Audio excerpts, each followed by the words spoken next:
करुणा मुंडे सध्या आमच्या सोबत आहे. ताई, तुम्ही मुख्यमंत्री देवेंद्र फडणवीस यांना एक पत्र लिहिलं, पत्रात काय लिहिले आहेत आणि काय मागणी केली? रणजित कासले PSI आहे, तरी पण आज मोठे मोठे खुलासे करत आहे, सत्ताधारी लोकांवरती खुलासे करत आहे आणि खुलासे फक्त खुलासे नाही, जे पुरावे सहित खुलासे करत आहे.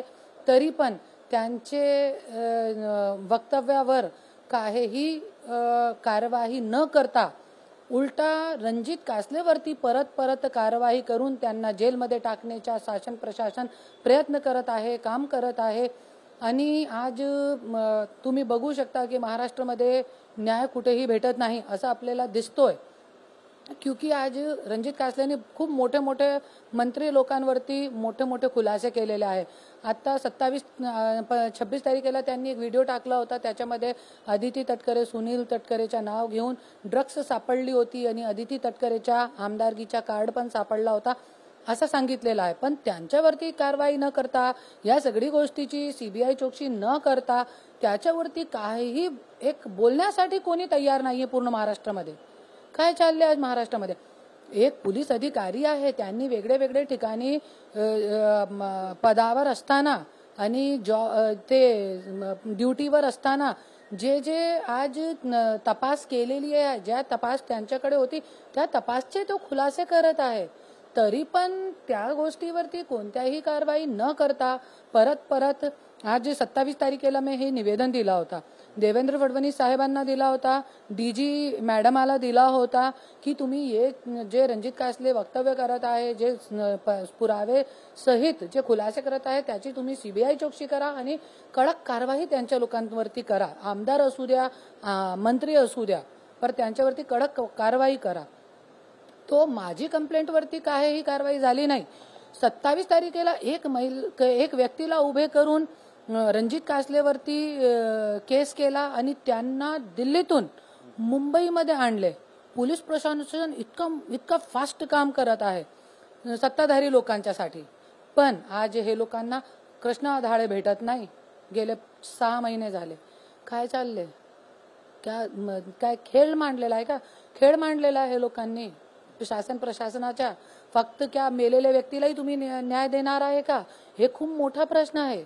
त्याच्यासाठी आज हे मागणी मी केलेली आहे की जे रणजित कासले बोलत आहे त्यांना पोलीस प्रोटेक्शन देऊन त्यांना कस्टडीमध्ये घेऊन, तुम्ही जे कस्टडी म्हणजे मतलब देवेंद्र फडणवीस साहेब स्वतःचे संरक्षण मध्ये घेऊन, त्यांच्याकडून सगळे पुरावे घेऊन त्या गोष्टीवरती प्रकाश डालण्याची, त्या गोष्टीवरती CBI चौकशी करण्याची खूपच गरज आहे.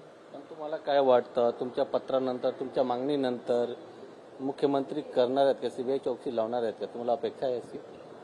100% मला असा विश्वास आहे. जसं देवेंद्र फडणवीस साहेबांच्या जसं काम चालू आहे आज महाराष्ट्रामध्ये, मला वाटते की त्या करणार आहे. जरी नाही केली तर मी न्यायालयाच्या दरवाजा खटखटाणार आहे.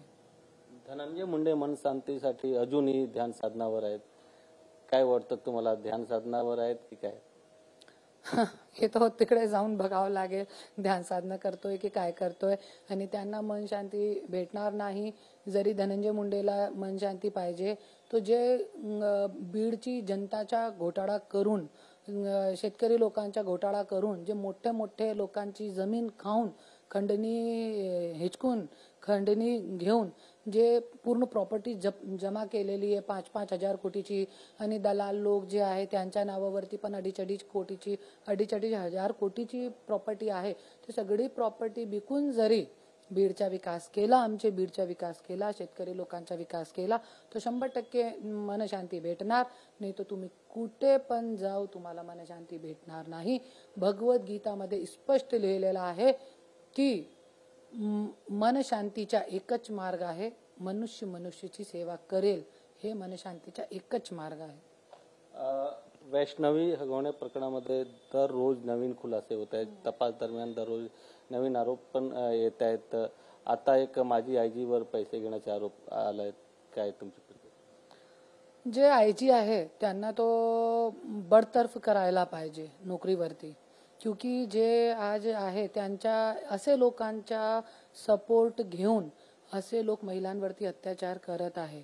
आणि आज त्यांचे अकाउंटमध्ये पैसे टाकलेले आहे, तो त्यांना मला असं वाटतं की वडतर्फ करण्याची गरज आहे. आज जे वैष्णवी हत्या प्रकरण आहे त्याच्यामध्ये पूर्ण पैशाचा कारोबार झालेला आहे आणि त्यांचे वडीलने आपली मुलीचे एक भवितव्यासाठी त्यांच्या लव्ह मॅरेज होता तो त्याच्यासाठी त्यांनी सगळी त्या लोकांची मागणी पूर्ण केलेली आणि सगळ्यांना माहिती आहे की हुंडाबळी पूर्ण चढ झालेली आहे त्याच्यामध्ये.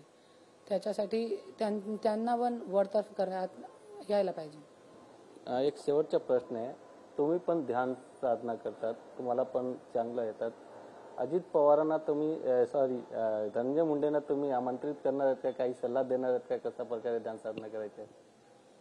त्यांना माहिती आहे तो पण खूप चांगले होते. 2009 पासून 2017-18 पर्यंत तो लसण प्याज सुद्धा खात नाही होते.